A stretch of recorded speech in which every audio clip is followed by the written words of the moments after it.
ahora con esta novela que, siendo muy sincero, admiro esa capacidad de desarrollar historias en un formato amplio y en este caso una novela polifónica muy situada ahí en siglo XIX, en lo que fuera México, que ahora es Estados Unidos, una novela, El hombre, que se agotó en preventa y que ha dado mucho por los temas. Las relatas a seis voces, cada una con su propio lenguaje, que uno da cuenta de él por la puntuación, es distinta el lenguaje de cada uno de los elementos, pero el fondo y el tema que tú has dicho, por lo que entiendo, así se promociona también, es entender un poco el origen de esas riquezas de quién sabe cuán, de muchas generaciones, ¿no?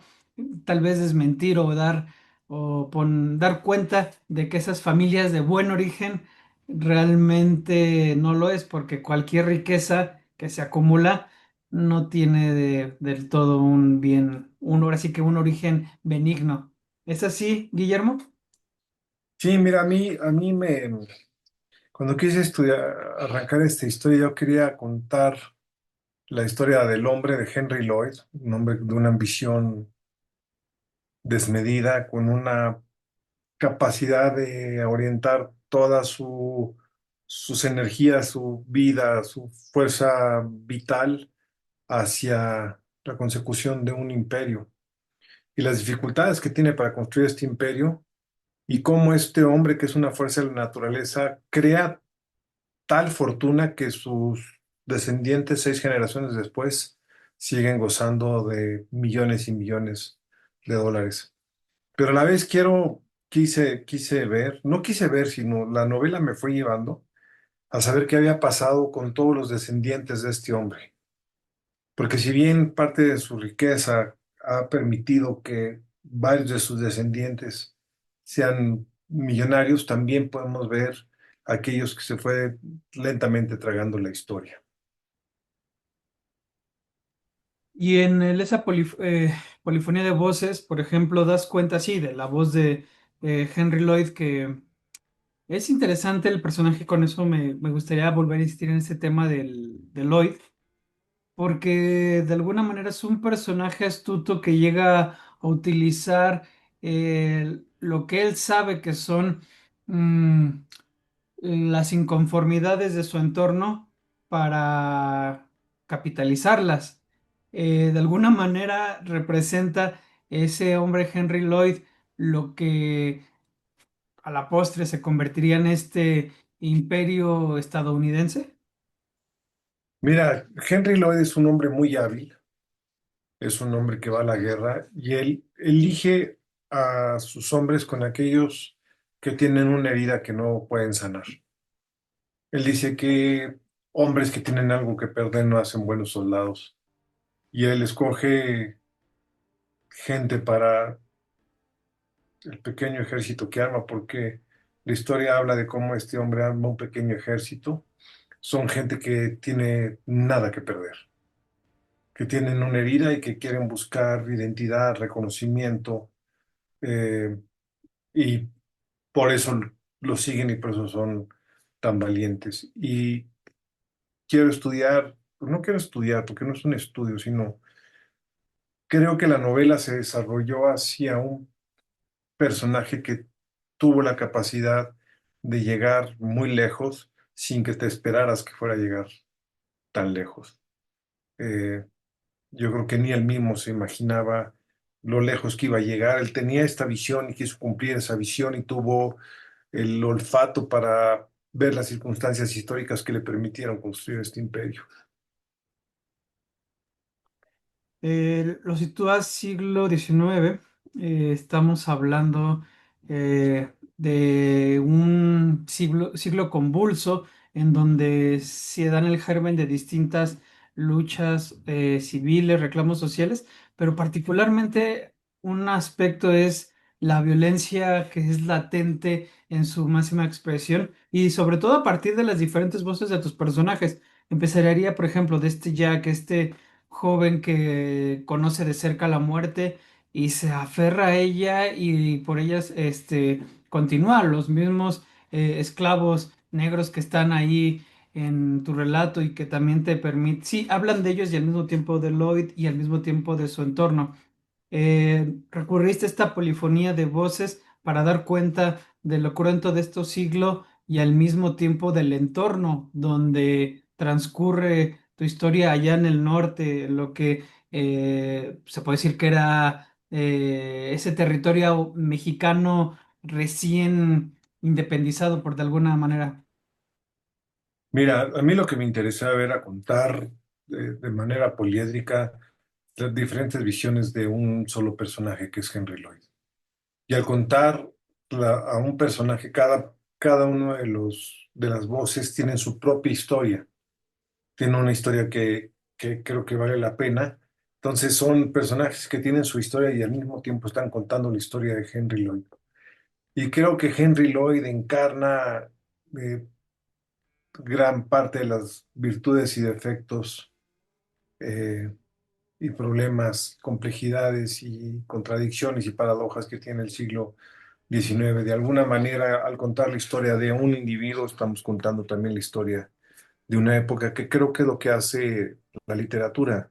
Cuando Pedro Páramo es contado por Juan Rulfo, nos está hablando del caciquismo que había en el campo mexicano, de cómo a través de un individuo se hace toda una radiografía de un país. Yo no es que yo quisiera hacer una radiografía, pero sí quería que este personaje pues fuera un hombre de su tiempo, ¿no? Das cuenta de esta guerra entre apaches. Uno cuando suele evocar esta idea de los apaches en guerra contra eh, en estas peleas por su territorio y demás, en el norte siempre suele situarlas, o al menos culturalmente se ha hecho muy entre estadounidenses, entre estos cowboys y apaches, pero no, tú das cuenta del impacto que hubo también dentro de territorio mexicano con mexicanos, esta relación complicada, conflictiva, que ciertamente pues les llevó por época, por horas y condiciones de localizarse y demás, a convivir. ¿Cómo rescatas y de dónde lo rescatas, Guillermo? Mira, desde que soy muy niño, desde chico, he estado yendo a Coahuila y he estado yendo a ranchos que están justo en el enclave donde existía la cultura Lipán, de los apaches Lipán. Entonces tengo puntas de flecha de Lipanes. Por aquí, a ver si te muestro una y la encuentro, ¿verdad? Porque por aquí las tenía. Mira, te voy a enseñar algunas puntas de flecha que se han recogido ahí en... Mira, es una flecha Lipán. ¿Cuántos años tiene? No tengo idea. Pero tengo varias que han sido encontradas ahí. Mira esta. Han sido encontradas ahí en el monte. Y pues desde entonces, mira esta, es más de una, como de una lanza. Y ha sido muy emocionante, es muy emocionante encontrar puntas de flecha porque de alguna manera te vinculan con el pasado de esa región. Yo que soy un cazador con arco y flecha, pues ver las puntas de flecha me remiten al proceso al que vivimos. Entonces, he oído historias de apaches desde hace muchos años en la región.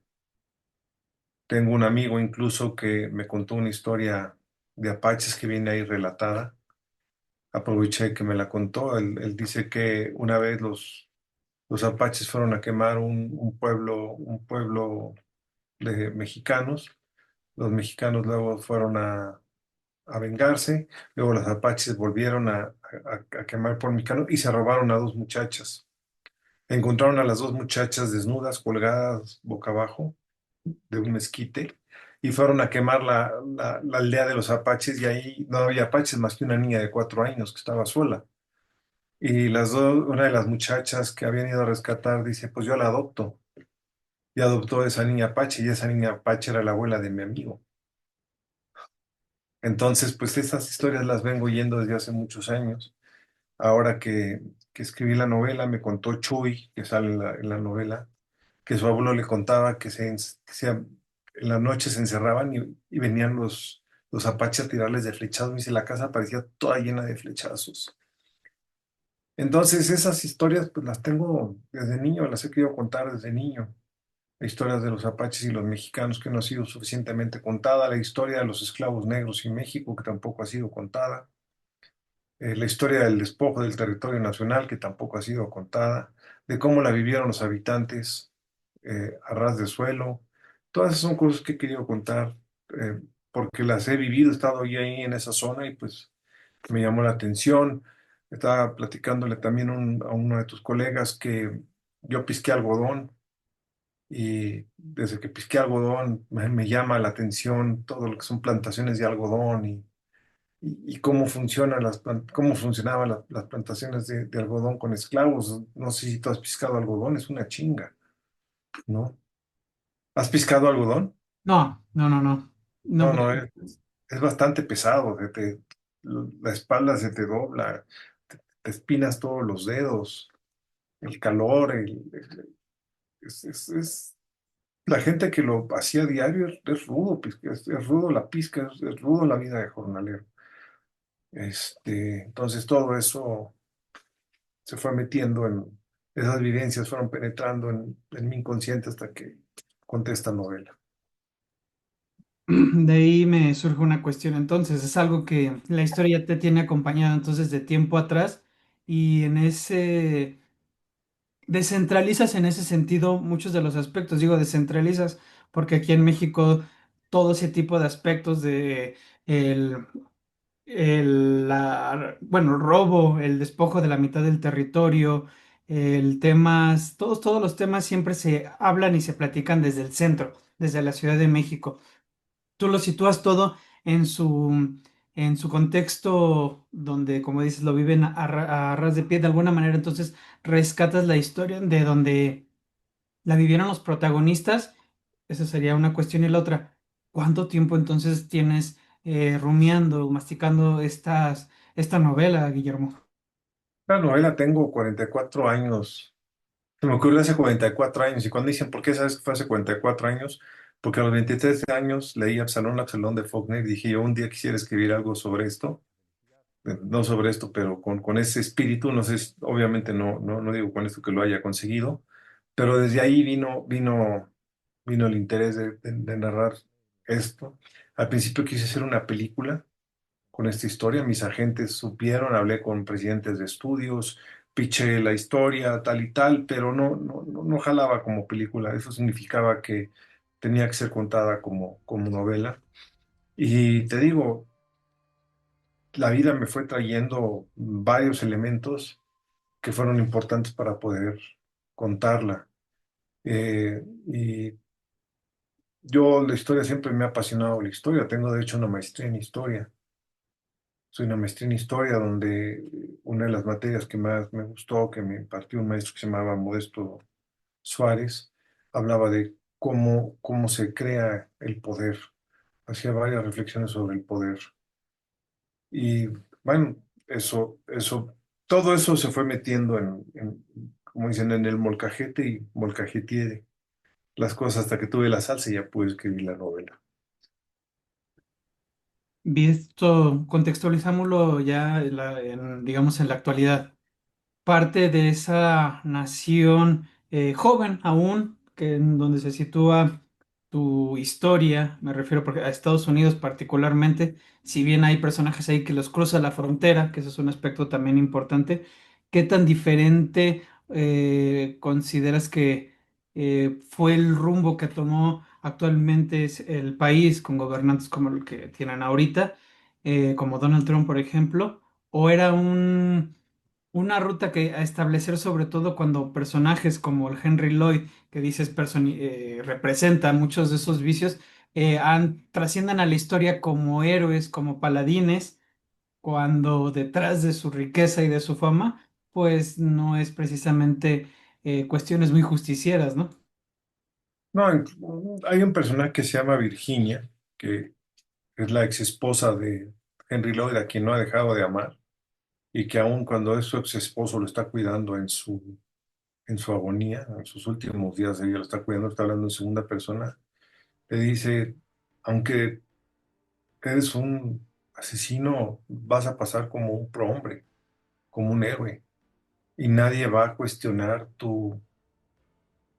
lo que fuiste, y no voy a ser yo la que va a derrotar tu imagen, pero hay que reconocer que dejaste bañada de sangre Texas, ¿no? Hiciste un baño de sangre brutal. Creaste la civilización, sí.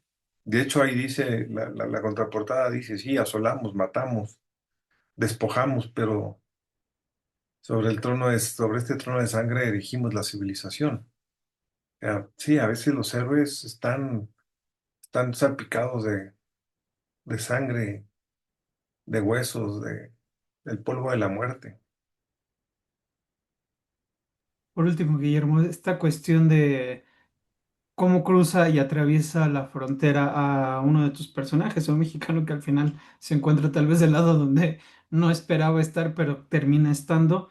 Eh, Eso también es otro aspecto muy real, que es tangible desde el momento en que te percatas de los apellidos, de las raíces hispanas y demás. Ese también es otro aspecto pocas veces expuesto y sobre todo de la manera en que tú lo haces.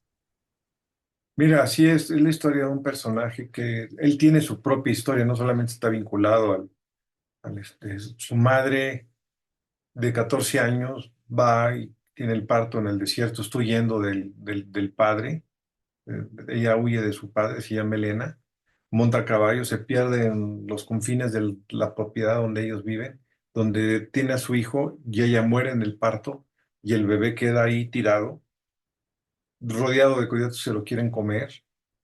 Entonces, este niño crece con la idea de quién fue mi padre, quién fue capaz de ayuntar con una niña de 13 años, porque obviamente 9 meses después ella tiene 14 y nace él. Dice, ¿quién es mi padre? ¿Quién se atrevió a- a violar o a acostarse con una niña de 13 años? Y está obsesionado con eso. Y paralelo a ello viene toda esta situación de Texas, Estados Unidos, las peleas que hay en México. Entonces vive varias circunstancias que son importantes para él en la construcción de este país y en la construcción de sí mismo como individuo, como hombre. Guillermo, un gusto siempre hablar contigo. Eh, Reitero, es sorprendente la capacidad de desarrollar las ideas y hacerlo a 6 ritmos distintos en cuestión narrativa, porque son 6 narrativas muy distintas, cada uno tiene su propia voz, pero al fin y al cabo ese mosaico, como dices, te va dibujando un ciclo que puede parecer tan lejos, aunque no lo esté tanto. No, pues te agradezco mucho el espacio y el tiempo.